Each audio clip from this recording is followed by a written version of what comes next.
ทุกคนเนาะผู้ใด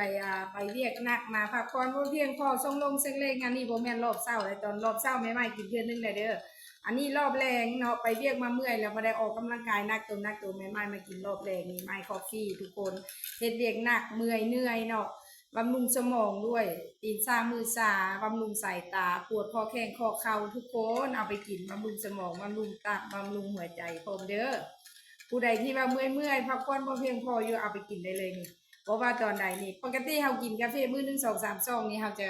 เมื่อยหัวใจสั่นแม่นบ่แต่ไม่คอฟฟี่นี่บอกเลยว่ากินมื้อนี้มื้อซองที่สามเลยนี่เพราะว่าแห้งกินแห้งสมองเบาแห้งกินแห้งตูเบาแล้วก็แบบสบายตัวหั่นน่ะบ่เมื่อยบ่อิดอีหยังแบบสมองเฮาปลอดโปร่งนะแม่ไม้ไปเรียกมาจอกที่สามแล้วมื้อนี้เนาะ My Coffee เนี่ยนะ My Coffee My Coffee